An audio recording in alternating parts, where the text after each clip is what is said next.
రాష్ట్ర ప్రభుత్వం చేస్తున్నటువంటి పలు సంక్షేమ కార్యక్రమాల వివరాలని, ప్రతిపక్షాలు చేస్తున్నటువంటి ఆరోపణలకి సరైనటువంటి సమాధానాన్ని ఈదలిచి ఈ పాత్రికేయ సమావేశం నిర్వహిస్తున్నాం. ఆంధ్రప్రదేశ్ రాష్ట్ర చరిత్రలోనే కాకుండా భారతదేశ చరిత్రలో బీసీలకు ఒక స్వర్ణయుగ పాలన అని అంటే అది ఈ 26 మాసాల వైఎస్ జగన్మోహన్ రెడ్డి గారి పాలనా కాలం అని ఢంకాపదంగా చెప్పగలం.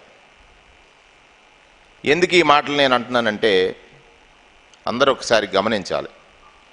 వెనుకబడిన వర్గాల వారు అనే ముద్ర నుంచి వెన్నెముక వర్గాల వారు అనే స్థితికి చేరుకున్నది ఈ 26 మాసాల పాలనా కాలంలో అనేటువంటిది స్పష్టంగా తెలియజేయదలిచాను. గత 26 మాసాల కాలంలో బీసీలకు డీబీటీ, నాన్ డీపీటీ ద్వారా చేకూరినటువంటి లబ్ధి, మొత్తంగా బీసీలకు కలిగిన ప్రయోజనాలు 4,45,63,426. ఇవి మొత్తంగా ప్రభుత్వం ఇచ్చిన పథకాల ప్రయోజనాల్లో 50.11%.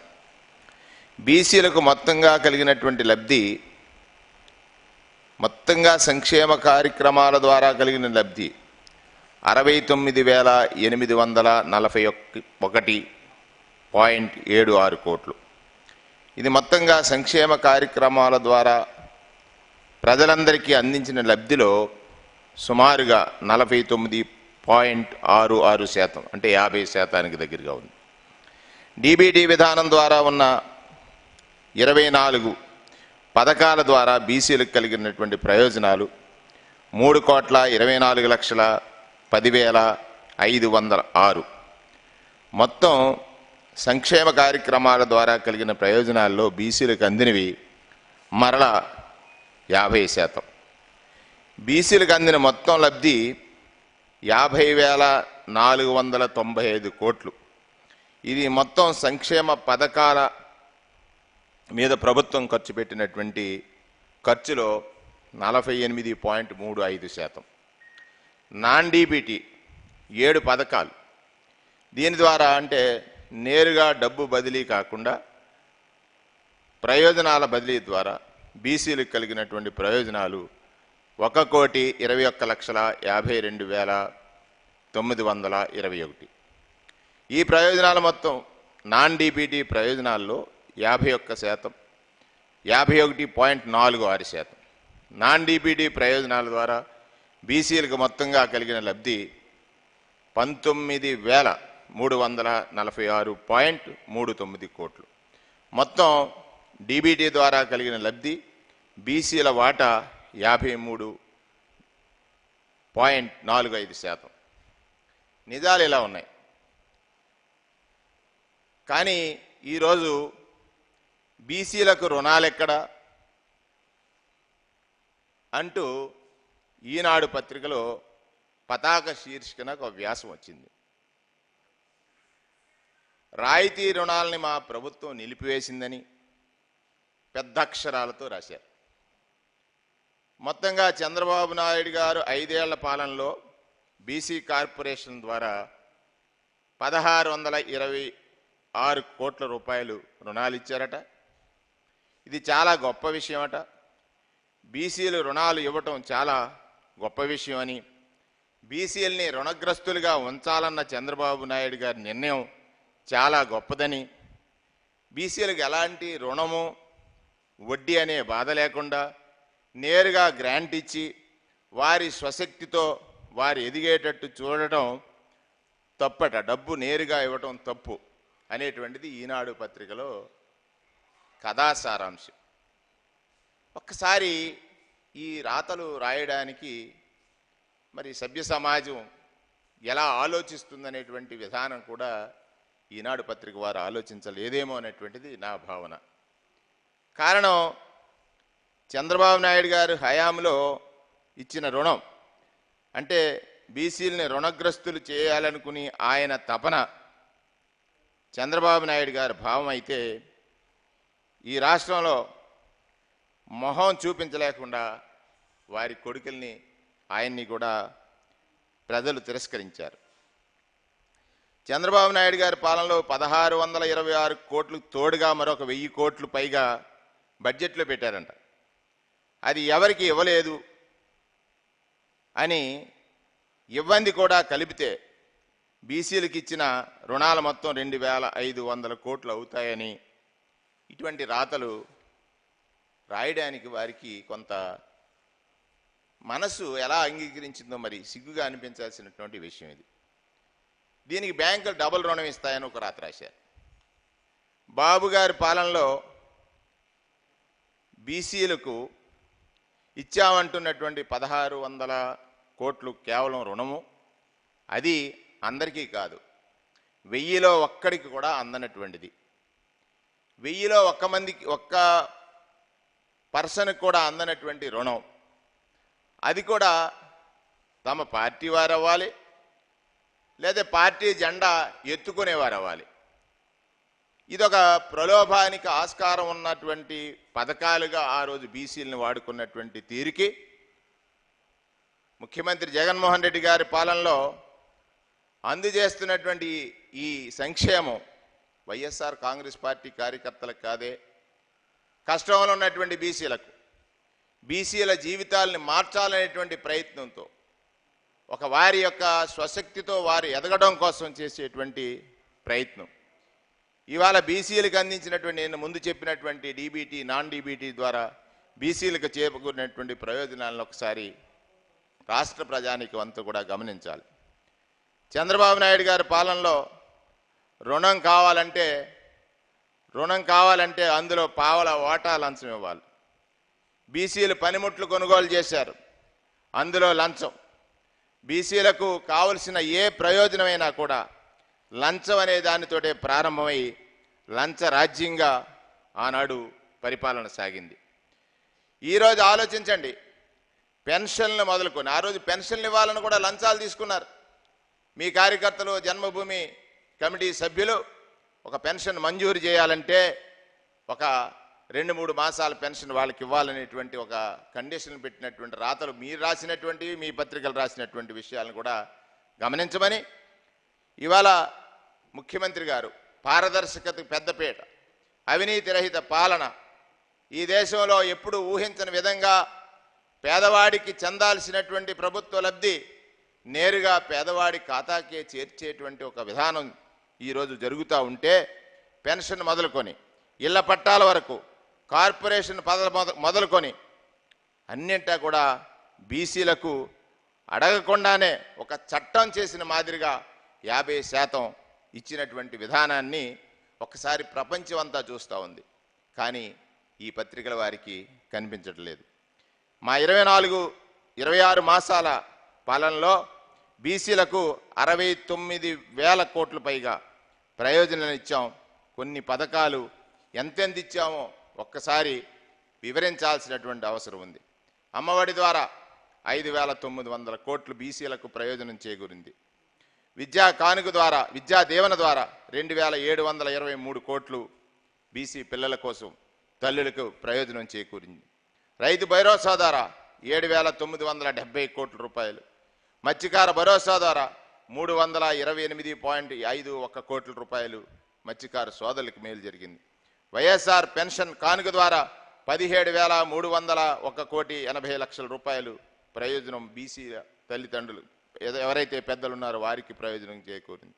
వైఎస్ఆర్ ఆసరా 5,429 కోట్లు, అలాగే చేయూత 5,429 కోట్ల రూపాయలు వారికి కూడా ప్రయోజనం చేకూరినటువంటి విషయాన్ని ఈ సందర్భంగా మనవి చేస్తూ ఉన్నాను. అలాగే నేతన్న నేస్తం 522 కోట్ల రూపాయలు వారికి చేకూరినటువంటి లబ్ధిగా ఈ సందర్భంగా నేను మనవి చేస్తాను.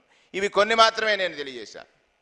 ఇది స్పష్టంగా కనపడుతున్నటువంటి విషయాన్ని వక్రీకరించి ఏదైతే ఇవాళ బీసీలు వైఎస్ఆర్ పార్టీ అధికారంలోకి వచ్చిన తర్వాత జగన్మోహన్ రెడ్డి గారిని ఆరాధిస్తున్నారు, జగన్మోహన్ రెడ్డి గారు చెప్పినది చేస్తారు అనేటువంటి ఒక నమ్మకంతో జీవిస్తున్నారు. మా జీవితాలు మారుతాయనేటువంటి ఒక భావం వారిలో ముద్ర వేసుకోబోతుంది అన్నటువంటి తరుణంలో ఇటువంటి రాతలు రాసి వారి మనస్సుల్ని మరొకసారి మార్చాలనేటువంటి ప్రయత్నం ఏదైతే చేస్తూ ఉన్నారో అది చాలా దురదృష్టకరమని ఈ సందర్భంగా మనవి చేస్తూ ఉన్నాను. చంద్రబాబు గారి పాలన అంటే వారి కులానికే, అంటే తమ కులానికి ఇచ్చుకునేటువంటి బాబు చంద్రబాబు అని అనేవారు. చాలామందిలో ఆ భావం ఉండేది. చంద్రబాబు కాలంలో వారి కులానికి మాత్రమే ప్రయోజనమైనటువంటిది. కానీ చంద్రబాబు గారి పాలనకి భిన్నంగా అన్ని కులాలకు ఇచ్చే అన్నను జగనన్న అంటామని, తన కులానికి ఇచ్చే బాబుని చంద్రబాబు అంటామని అనేటువంటి ఒక నానుడిని ఈరోజు ప్రజలందరూ కూడా గమనించారు. కానీ నిన్న మొన్న చూసాం, రాజమండ్రి రూరల్ శాసనసభ్యుడు బుచ్చి చౌదరి గారు అన్నారు తన కులానికి కూడా ఏమీ చేయలేదనేటువంటి మాట. మరి ఎవరికి చేశాడో తెలియనటువంటి చంద్రబాబు నాయుడు గారిని రామోజీరావు గారు నెత్తిన మోస్తున్నారు. ఎందుకు TV5 ABN బాబు గారి భజన చేస్తున్నారో ప్రజలందరికీ తెలుసు. గత తెలుగుదేశం ప్రభుత్వం బీసీలకు చేసిన మేలు ఏమీ లేదు కాబట్టి ఆ ప్రభుత్వాన్ని బాబు గారు క్లాస్ ప్రభుత్వంగా, బిజినెస్ క్లాస్ ప్రభుత్వంగా అందరూ భావించారు. మేం మాత్రం బ్యాక్ బోన్ క్లాస్గా భావించినటువంటి ఈ ప్రభుత్వం వెన్నెముక కులాలుగా భావించాం. బ్యాక్వర్డ్ క్లాస్ కాదు, బ్యాక్ బోన్ క్లాస్ అని జగన్మోహన్ రెడ్డి గారు ఏదైతే ఒక మాట చెప్పారో ఆ మాటని తూచా తప్పకుండా అమలు చేస్తూ ప్రతి క్షణం ఎవరైతే పేదరికం అనేటువంటి శాపం చేత, పేదరికం అనేటువంటి రోగం చేత బలహీన పడిపోయారో వారిని బలంగా తీర్చిదిద్దాలనేటువంటి సంకల్పంతో జగన్మోహన్ రెడ్డి గారి పాలన సాగుతుంది. ప్రజలందరూ కూడా గమనిస్తూ ఉన్నారు. బీసీలుగా పుట్టిన వారు నాడు బలహీన పడిపోతే బీసీలుగా పుట్టడం ఇవాళ బలానికి మార్గం అన్నట్టుగా ప్రజలందరూ భావించేటువంటి తరుణంలో 139 కులాలకి 56 కార్పొరేషన్లు ఏర్పాటు చేసి ప్రతి కార్పొరేషన్లో 12 మందిని డైరెక్టర్లుగా నియమింపజేశాం. ఆంధ్రప్రదేశ్ రాష్ట్ర రాజకీయ చరిత్రను తిరగరాసేలాగా బలహీన వర్గాలకు బలపరచడంలో మనదైనటువంటి మార్కు ఈ ప్రభుత్వం చూపించింది. 56 కార్పొరేషన్లో 29 మంది మహిళలకి స్థానం కల్పించడంతో పాటు 672 మంది డైరెక్టర్లో 339 మహిళలకు స్థానం కల్పించడం ద్వారా మహిళా అభ్యుదయానికి మరో చరిత్ర ఈ రాష్ట్ర ప్రభుత్వం శ్రీకారం చుట్టిందనేటువంటి విషయాన్ని చాలా గర్వంగా నేను చెప్పగలిగాను. నాడు మహాత్మా జ్యోతిరావు పూలే ఆశించిన బాబాసాహెబ్ అంబేద్కర్ గారి ఆశయాలు పుణుకు పుచ్చుకొని మహిళల కోసం మాటలు చెప్పినటువంటి నాయకులను చూసాం. చేతల్లో ఆచరించి చూపించినటువంటి నాయకుడిగా జగన్మోహన్ రెడ్డి గారు చరిత్రలో నిలుస్తారు అనేటువంటి దానికి ఇదొక తార్కాణం. దీనిని ఈ రాష్ట్రంలో ఉన్నటువంటి మహిళలందరూ కూడా జగనన్న మా అన్న అనేటువంటి భావంతో ఉన్నారనేటువంటి వాస్తవ విషయాన్ని గ్రహించాలనేటువంటిది.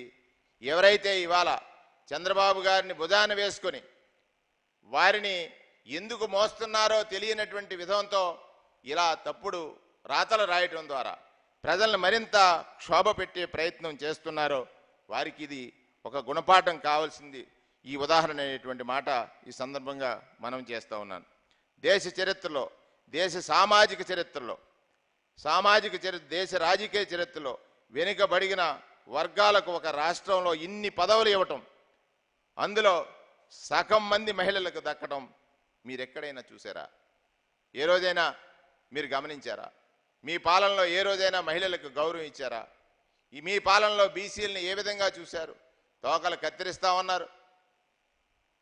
ఆఫీసులకు వస్తే వారిని వెటకారం చేశారు. మరి అటువంటి మీకు మాట్లాడేటువంటి అర్హత ఎక్కడుందనేటువంటిది సందర్భంగా మనవి చేస్తూ ఉన్నాను. బీసీలకు చరిత్రలో కనీ విని ఎరిగిన విధంగా కార్పొరేషన్ పదవులు ఇచ్చాం. ఈ విషయాన్ని జీర్ణించుకోలేకపోతున్నారా? ఇలాంటి దిగజారుడు రాజకీయాలకి దిగుతున్నారు. వీరికి గుణపాఠం మొన్న జరిగినటువంటి పంచాయతీ మున్సిపాలిటీ ఎన్నికలు. ఇప్పటికైనా వాస్తవాల్ని ప్రజలకు తెలియజేస్తే జర్నలిజానికి ఉన్నటువంటి విలువల్ని రక్షించిన వారు అవుతారు.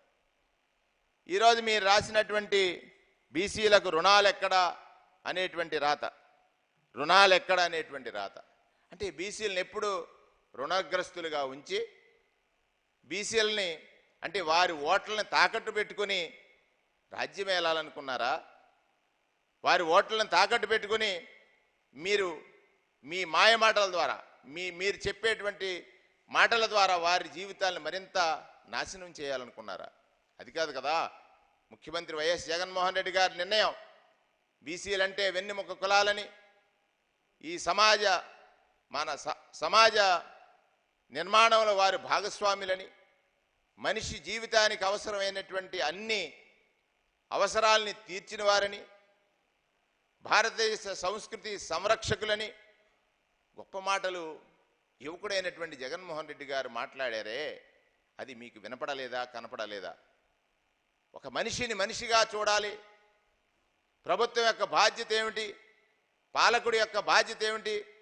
పాలనంటే సేవ అన్నటువంటి ముఖ్యమంత్రిగా ఈ దేశ చరిత్రలో యువకుడైనటువంటి జగన్మోహన్ రెడ్డి గారు చెప్పిన మాటలు దేశంలో ఉన్నటువంటి రాజకీయ నాయకులకి ఆదర్శమైతే, మీరు మీ రాతల ద్వారా ఏదైతే ఈ రాష్ట్ర ప్రజల్ని పట్టి పీడించి నిత్యము అసత్యంతో పాలన సాగించి ఎన్నికల సమయంలో ఏదో తాయిలాలిచ్చి ఓట్లు వేసిన తర్వాత మర్చిపోయి రాజకీయ వ్యవస్థ పట్ల నమ్మకం కోల్పోయేటట్టుగా ప్రజలకి ఒక అపనమ్మకాన్ని ఏర్పరిచినటువంటి మీ పాలనకి, పాలనంటే నిజమని చెప్పారంటే చేయాలని, దానికోసం ఎంత కష్టాన్నైనా భరించాలనేటువంటి జగన్మోహన్ రెడ్డి గారి పాలనకి వ్యత్యాసాన్ని ప్రజలు గమనించారు.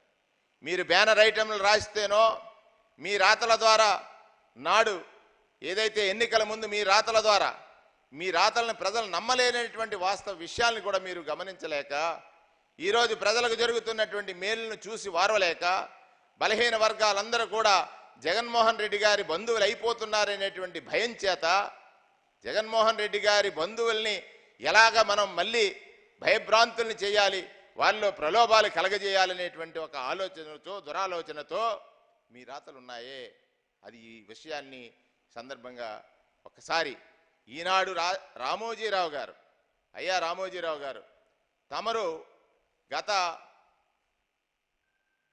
పాలనలో ప్రభుత్వం చేస్తున్నటువంటి తప్పులని సరైనటువంటి రీతిలో చెప్పక వారికి భజన చేయటం ద్వారా కదా వారి ఈ తరహా ఫలితాలను పొందారు. అయినప్పటికీ కూడా మీరు మరలా ఈరోజు ఏదైతే ప్రజలను మరొకసారి మోసగించవచ్చు, ప్రజలను మరొకసారి మభ్యపెట్టవచ్చు, మన రాతల ద్వారా ప్రజలను ఎప్పుడు కూడా ఏమార్చి ప్రభుత్వానికి వ్యతిరేకంగా తీసుకురావచ్చేటువంటి ప్రయత్నాన్ని ఎవరు కూడా నమ్మరని, ప్రజల్లో ఒక విధేయతకు, ప్రజల పట్ల అంకిత భావంతో పాలనకు, పారదర్శకమైనటువంటి పాలన అందిస్తున్నటువంటి, అవినీతి రహిత పాలన అందిస్తున్నటువంటి, పేదవాడికి చేరాల్సినటువంటి ప్రతి పైసా పేదవాడింటికి చేరుస్తున్నటువంటి వైఎస్ఆర్ కాంగ్రెస్ పార్టీ అధ్యక్షుడిగా ఈ రాష్ట్రంలో పేదరిక నిర్మూలన ధ్యేయమని ప్రజా సంకల్పం అనేటువంటి ఒక పాదయాత్ర చేసి తద్వారా తను తెలుసుకున్నటువంటి ప్రతి విషయాన్ని సూక్ష్మంగా గ్రహించి ఈ రాష్ట్రంలో ఉన్నటువంటి పేదరికాన్ని నిర్మూలించడానికి ప్రధానాయుధం విద్యని నాడు జ్యోతిరావు పూలే గారు, బాబాసాహెబ్ అంబేద్కర్ ఇచ్చినటువంటి సూక్తులకు అనుగుణంగా ఈ రాష్ట్రంలో నాడు నేడు, విద్యా కానుక, విద్యా దీవెన, అమ్మ ఒడి, పేదరికం అనేటువంటిది పేదవాడి ఇంటి నుంచి తరిమేయగలిగినటువంటి ఆయుధం విద్యను అందిస్తున్నటువంటి జగన్మోహన్ రెడ్డి గారి మీద మీరు ఈ రాతలు రాయటం అనేటువంటి చాలా దురదృష్టం. బీసీలందరూ కూడా ఇవాళ మీరు ఏ రాతలు రాసినా, మీరు ఏ మాటలు చెప్పినా బీసీలందరూ వైఎస్ జగన్మోహన్ రెడ్డి గారి పక్షాన ఉన్నారు. నాడు ఎదుకుల రక్షకుడు శ్రీకృష్ణుడైతే ఈనాడు బీసీలకు రక్షకుడు. ఈనాడు ఈ రాష్ట్రంలో బీసీలుగా ఉన్నటువంటి 139 కులాలు వారందరికీ కూడా రక్షకుడు జగనన్న అనేటువంటి భావనలో ఉన్నారు.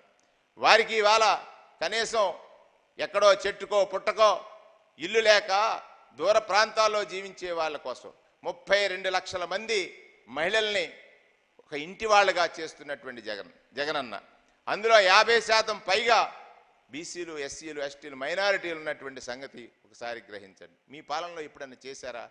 వారి పాలనలో ఏ రోజునైనా జరిగిందా? ఇటువంటి తప్పుడు కథనాలు, తప్పుడు రాతలు రాసి ప్రజల్ని మభ్యపెట్టి మరొకసారి ప్రజలు ఒక భద్రతతో ఉన్నటువంటి వారిని భయానికి గురి చేయొద్దని శ్రీ రామోజీరావు గారిని సందర్భంగా కోరుతూ ఇంకొక రాత రాశారు. రైతు గుండెల్లో మీటర్లని. ఆ సందర్భంలో ఒక రాత ఆయన ఏమి రాశారంటే, రైతులకు తెలియకుండానే మీటర్లు బిగించారని, ఎలాంటి సమాచారం ఇవ్వలేదని, ప్రొద్దున్నే పొలానికి వెళ్ళేటప్పటికి మీటర్ కనిపించిందని జములూరు మండలం వాసుదేవపేటకు చెందినటువంటి రైతు కింజారపు సత్యనారాయణ గారు పేర్కొన్నారట. ఇది ఎంత అసత్యం అంటే ఒక్కసారి మీరందరూ వినాలి. ఆయన ఆ కింజారపు సత్యనారాయణ గారు ఏమన్నారో ఒక్కసారి విన్నట్లయితే మీకు తెలుస్తుంది.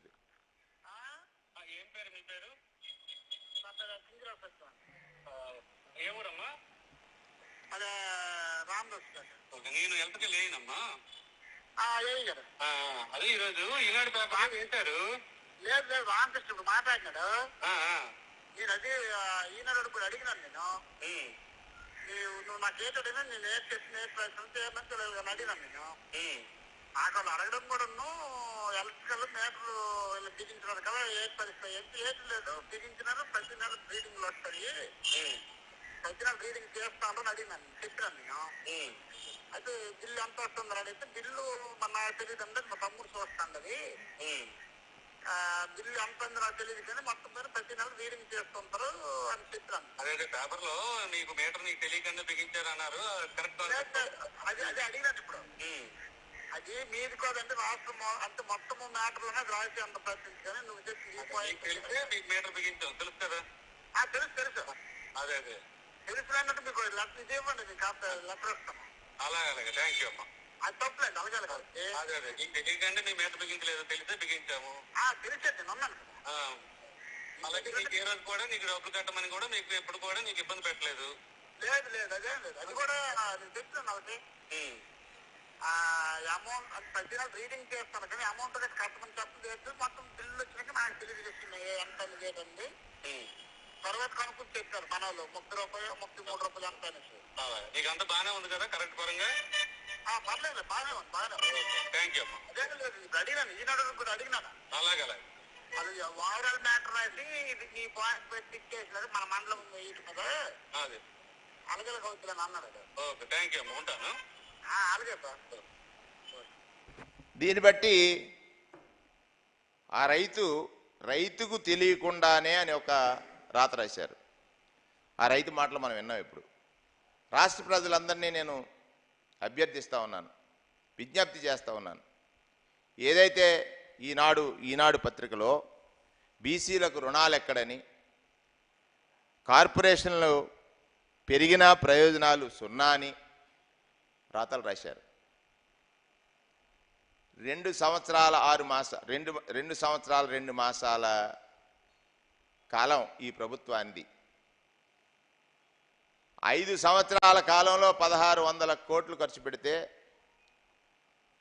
ఇవాళ నేను ముందుగా వివరించినట్టుగా 69,000 కోట్ల రూపాయలు బీసీలకు ప్రయోజనం జరుగుతుంటే, బీసీల పిల్లలు విద్యావంతులైతే, బీసీల పిల్లలు విదేశాలకు వెళ్ళే విధంగా ఇంగ్లీష్ మీడియంలో చదువుకుంటే, ఇవాళ రాష్ట్రంలో ఎక్కడికి వెళ్ళినా మారుమూల ప్రాంతాల్లో కూడా ప్రభుత్వ పాఠశాలల్లో సీట్లకు రద్దీ పెరిగితే, ఇది కదా ప్రభుత్వం చేయాల్సింది. మీరు మీ పాలనలో ప్రభుత్వ విద్యని ప్రజలకు దూరం చేసి ప్రైవేటు విద్యని ప్రోత్సహించినటువంటి విధానం ప్రజలు గమనించారు కదా. వైద్య రంగం తీసుకోండి.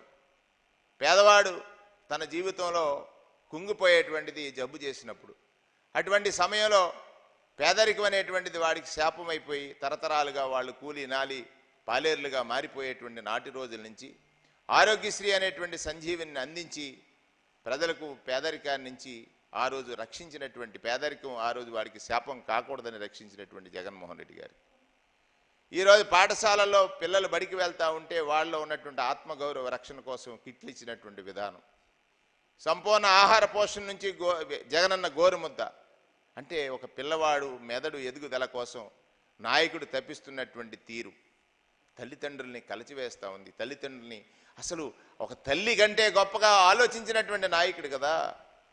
ఈ పేదరికం అనేటువంటి శాపం నుంచి బీసీలను రక్షించేటువంటి ఉద్ధారకుడే వైఎస్ జగన్మోహన్ రెడ్డి గారు. బీసీలుగా ఉన్న వాళ్ళకి చాలని ఉండడానికి నివాస యోగ్యం లేనటువంటి, ఇంటి స్థలం కూడా లేనటువంటి అనేక మంది, లక్షలాది మంది బీసీలు ఇవాళ ప్రయోజనం పొందుతూ ఉంటే చూసి వారవలేక కనీసం మంచి రాయలేరు.